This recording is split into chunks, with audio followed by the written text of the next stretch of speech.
16 training mistakes that are killing your muscle mass gains.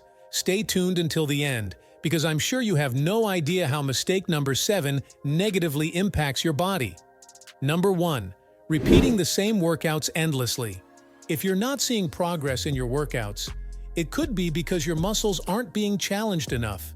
The most likely reason is a lack of variation in your program.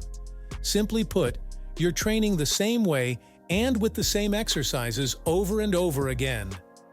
When your body gets used to your exercise routine, it means that it is no longer being challenged. The body adapts to the stress of exercise over time, and when it does, you stop progressing. After all, how can there be progress if you're just repeating the same program for days and weeks? The solution is to constantly challenge yourself. When you realize that the exercises have become too easy, it's time for a change. Try new exercises, add more repetitions, or increase the resistance progressively. Although they may seem small, these changes have a big impact. Repetitive workouts are ineffective, and the reason for this is no mystery. Number 2. Overworking smaller muscles. You probably know a friend who thinks that to get bigger arms, you need to do 5 biceps exercises every time you train this muscle. However, the fact is that smaller muscles, such as those in the shoulders, forearms, biceps, and calves, are often used as supporting muscles in compound exercises or as part of secondary movements.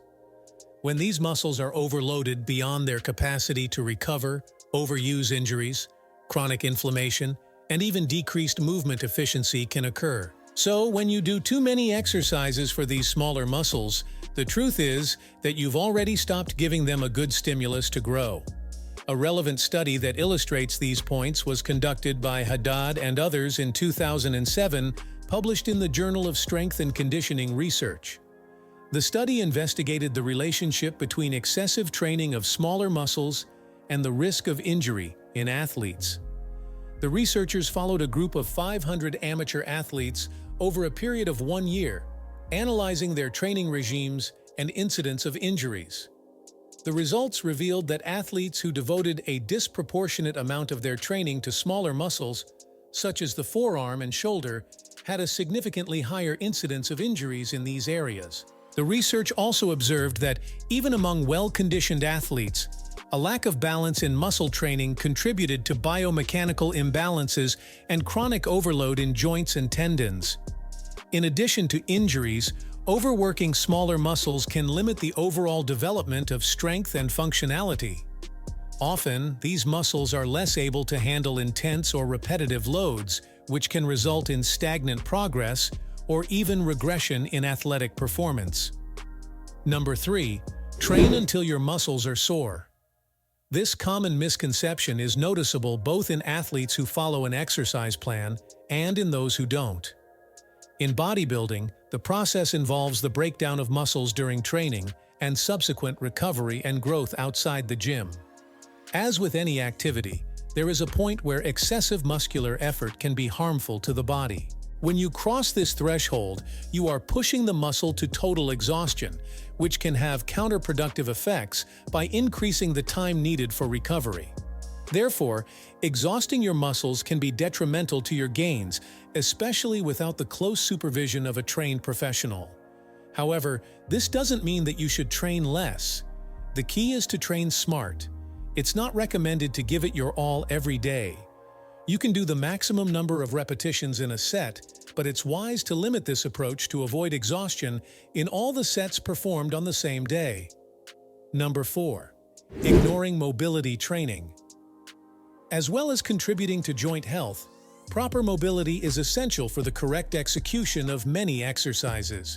Without mobility, range of motion is limited, which can compromise the form and effectiveness of exercises, increasing the risk of injury. For example, a lack of mobility in the hip can negatively affect squat technique, while a lack of mobility in the shoulder can hinder movements such as the bench press. Movements that involve a full range of motion help to keep joints lubricated and promote the circulation of synovial fluid, which is essential for nourishing cartilage and reducing joint wear. Ignoring mobility can lead to stiff joints, and an increased risk of problems such as arthritis and other degenerative conditions. Another important point is that mobility improves athletic performance. Athletes with good mobility can execute movements with greater efficiency and power. Lack of mobility can limit speed, strength, and coordination, impairing performance in various sports and even in everyday activities. Mobility is also closely linked to injury prevention. Repetitive and intense movements without proper mobility can result in muscle overload and inadequate postural compensations, which often lead to overuse injuries such as tendinitis and muscle strains. A study carried out by McGill and his colleagues in 2009 was published in the Journal of Strength and Conditioning Research, proving the importance of mobility for health and physical performance. The research involved 100 athletes divided into two groups: a control group, which maintained its normal training routine without incorporating specific mobility exercises, and an experimental group, which added a 20-minute daily session of mobility exercises over a 12-week period. The exercises included dynamic stretching, static stretching, and myofascial release techniques. The results showed that the group that incorporated mobility training had a significant reduction in the incidence of injuries, with a drop of 30% compared to the control group. In addition, these athletes showed notable improvements in range of motion in various joints, such as hips and shoulders, and reported less muscle and joint pain. Athletic performance also improved, with increases in speed, strength, and coordination. For example, the ability to perform deep squats with good form increased by 25%, and the 40-meter sprint time improved by an average of 5%. Number 5. Improper execution. If you're one of those people who's used to ego training by always trying to pick up heavier loads than you should just to try and get attention, and thus compromising your execution, stop this as soon as possible. Not only do people not really care about you in the gym, but your body will suffer numerous problems as a result. Firstly, incorrect form significantly increases the risk of injury. Improperly executed movements can put undue stress on joints, tendons, and ligaments, leading to problems such as muscle strains, torn ligaments, and joint problems. For example, a poorly executed squat can cause injuries to the knees and lower back. In addition to the risk of injury, improper execution compromises the effectiveness of the workout. Do you like training for months and not seeing any results? I don't think so. When exercises are not performed correctly, the target muscles are not activated efficiently, which limits strength and hypertrophy gains. This can result in stagnant progress even with an intense effort. Correct form ensures that the muscle is worked to its maximum capacity, promoting better muscle development and adaptation. Lifting excessive weights with compromised execution amplifies the stress on the body, drastically increasing the likelihood of serious injury. In addition, excessive focus on weight to the detriment of form can create bad habits that are difficult to correct later. Training the ego not only compromises safety, but also prevents the development of a solid foundation of strength and technique. And of course, we can't go without saying that poor execution negatively affects training longevity. Recurring or chronic injuries due to poor form can lead to prolonged periods of inactivity or even abandonment of training. Number 6. Doing the reps too quickly. Doing repetitions quickly often results in less time under muscle tension. Time under tension is one of the main factors influencing muscle growth and training effectiveness. Controlled and deliberate movements allow you to feel and work the muscle more effectively, promoting better gains in strength and endurance. In addition to losing time under tension, one of the most important points is that excessive speed can increase the likelihood of using impulse rather than muscle strength. Using momentum means that you are recruiting other muscles or taking advantage of the momentum of the movement to perform the repetition, which reduces the load on the target muscles and limits the benefits of the exercise. You may even think you're making progress because you're lifting heavier weights, but in fact you're just outsourcing the work to other supporting muscles. You also run the risk of compromising proper technique, Technique is essential for safe and effective training, as it ensures that the right muscles are activated correctly and minimizes the risk of injury. When you rush, you tend to lose control over range of motion and body stability, which can lead to postural misalignment and, consequently, muscle or joint injuries. Finally, training with excessive speed can damage the mind-muscle connection, which is crucial for maximum muscle development. When you perform repetitions quickly and mechanically, it can be more difficult to concentrate on the specific muscle being worked and actually feel it contract. A significant study that supports the importance of controlled speed in repetitions during training is the one carried out by Campos and his colleagues in 2002. They investigated the effects of execution speed on resistance training results in 34 weight-trained men over 12 weeks. The study compared two protocols. One emphasized controlled execution of repetitions, while the other allowed free speed.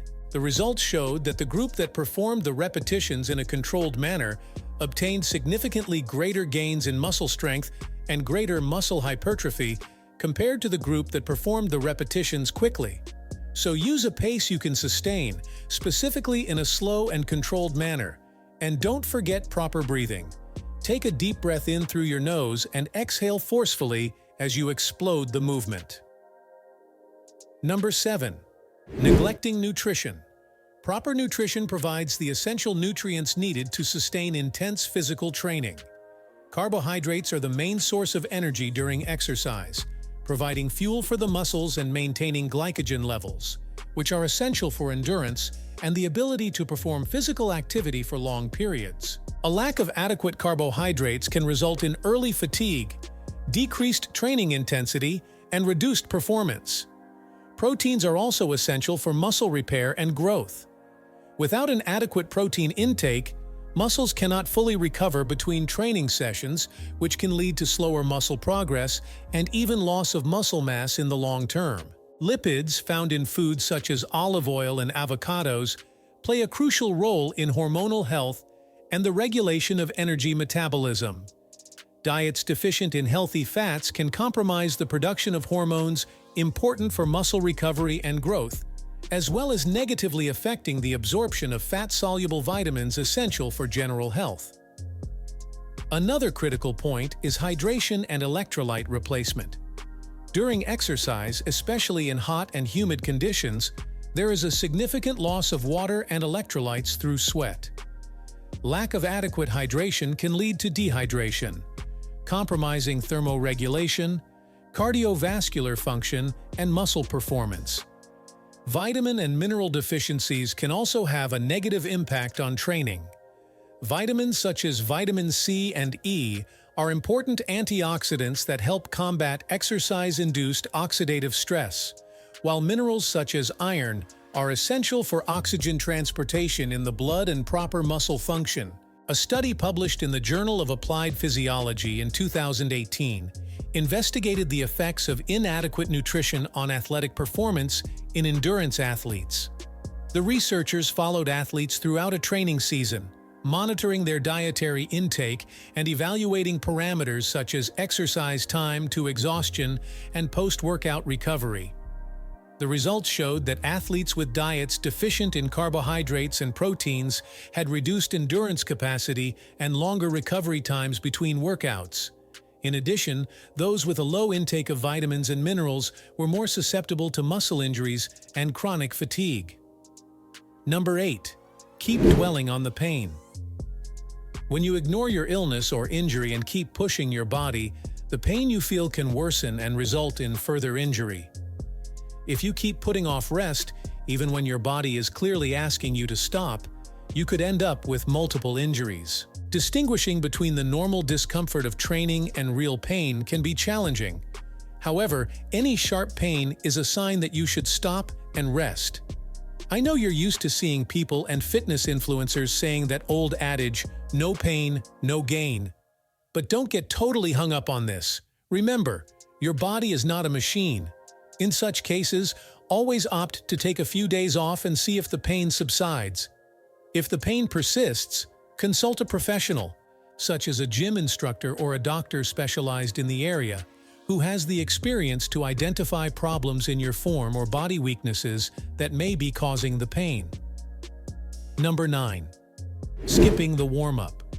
Skipping the warm-up before training is a big mistake that can result in muscle and joint injuries. One of the most significant negative aspects of not warming up is the increased risk of muscle strains and ligament ruptures. When muscles are cold, they are less elastic and more prone to injury during intense physical exertion. A study that proves the importance of warming up was carried out by Woods, Bishop, and Jones in 2007 and published in the Journal of Strength and Conditioning Research. The study investigated the relationship between warming up and injury prevention in athletes. The research involved 3,000 participants, divided into two groups. One group performed a warm-up routine before training, while the other group began their workouts without any prior warm-up. The results showed that the group that skipped the warm-up had a significantly higher incidence of injuries. Specifically, 70% more injuries were reported in this group compared to the group that warmed up properly. The study also measured the athletes' performance, finding that those who warmed up showed better performance in terms of strength, speed, and endurance. Warming up works by gradually increasing body and muscle temperature, which improves tissue elasticity and the efficiency of enzymes involved in energy metabolism. It also promotes better blood circulation, which ensures that the muscles receive more oxygen and nutrients, ready for the demands of exercise. This increase in circulation also helps to lubricate the joints, reducing friction and the risk of injury. Number 10. Concentrating on just one muscle group. Firstly, this can lead to muscle imbalances, where the muscles being worked become much more developed than their antagonists or supporting muscles. These imbalances can result in postural problems and an increased risk of injury, as the underdeveloped muscles are unable to provide the necessary support during movements. In addition, focusing exclusively on one muscle group can limit the overall development of strength and fitness. The body works as an integrated system, and training the whole body is essential to improve functionality, stability, and coordination. An unbalanced training program can not only compromise athletic performance, but also impair everyday activities that require effort from different muscle groups. In addition, including compound exercises such as squats, deadlifts, and bench presses can promote the development of strength in multiple muscle groups simultaneously, improving training efficiency and reducing the risk of imbalances. For example, if I want to develop a large chest, I shouldn't focus exclusively on exercises such as bench presses, push-ups, and crucifixes. It's also necessary to train the shoulders and upper back, as these muscles are equally important for chest growth. Number 11. Having an unbalanced training program. Unbalanced training can limit the overall development of strength and functionality. The human body is an integrated system, and optimal performance depends on the ability of all muscle groups to work together harmoniously. Neglecting important muscle groups, such as the core stabilizers, can compromise stability and balance, negatively affecting the execution of compound exercises and day-to-day activities.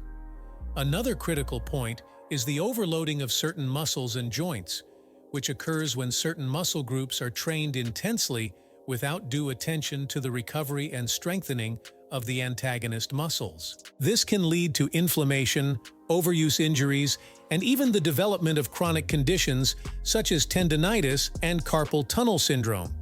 An effective fitness program should include three main components: cardiovascular exercises, strength training, and flexibility exercises. Practicing only one or two of these components sporadically, or worse, ignoring them completely, will not provide all the possible benefits of exercise. And if you think having an unbalanced training program is a bad idea, wait until you hear about something even more unwise to do during your workouts. Number 12. Working with too much weight. This is probably the most common mistake among gym goers and exercise enthusiasts, especially weightlifting beginners. It's not uncommon to see beginners doing shallow squats with 143 kilos with their lower back arched. Overloading the bar and using improper form increases the risk of injury and prevents the correct activation of the muscles, defeating the purpose of the exercise. What you should do is start with lighter weights and always perform each exercise with the correct form, technique, and range of motion. Choose a weight that is challenging but doesn't compromise your form.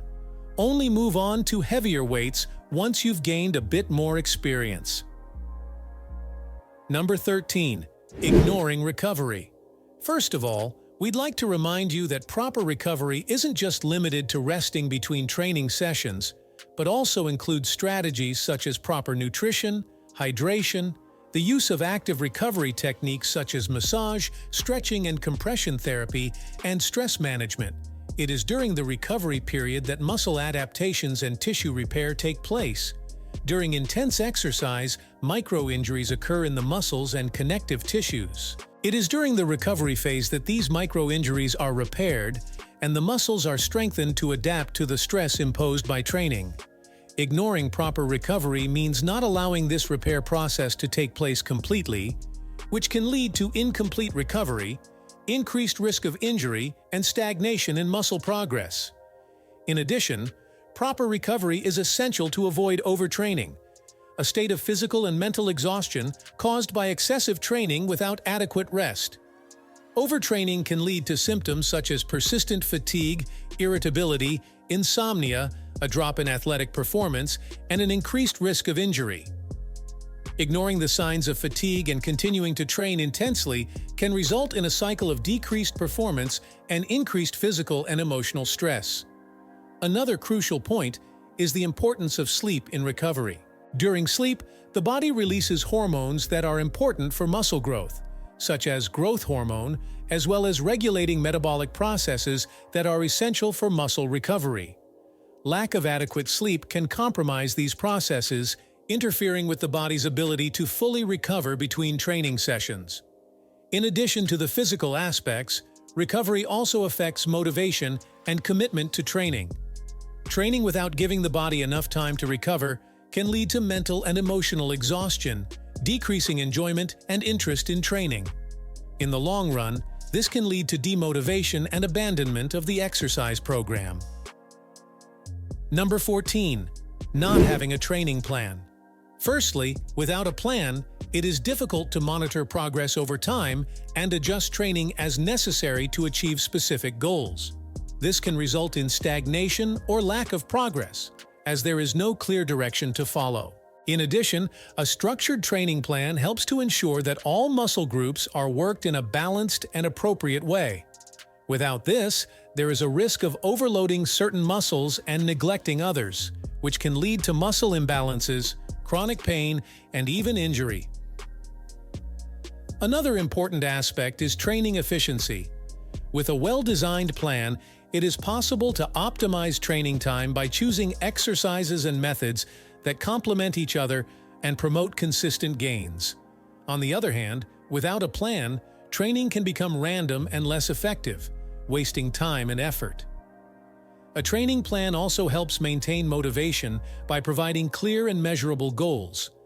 Knowing what you hope to achieve and seeing gradual progress can be extremely encouraging, while a lack of direction can lead to demotivation and giving up. Number 15. Insufficient hydration during training.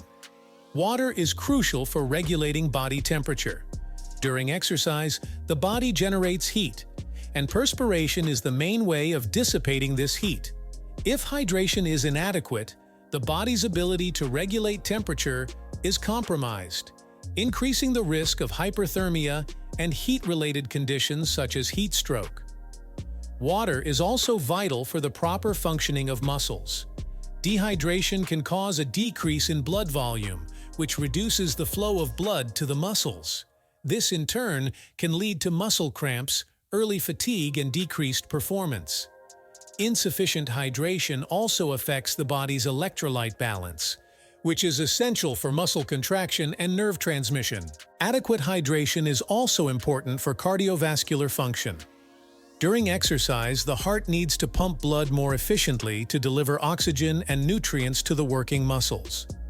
Dehydration increases the viscosity of the blood, making it more difficult for the heart to pump blood efficiently, which can lead to an increase in heart rate and blood pressure. This puts additional stress on the cardiovascular system and can significantly reduce endurance capacity. In addition to these points, insufficient hydration can negatively impact post-workout recovery. Water is necessary for the removal of metabolic waste and the repair of muscle tissue. Without adequate hydration, the recovery process is slowed down, which can prolong muscle soreness and increase the risk of long-term injury.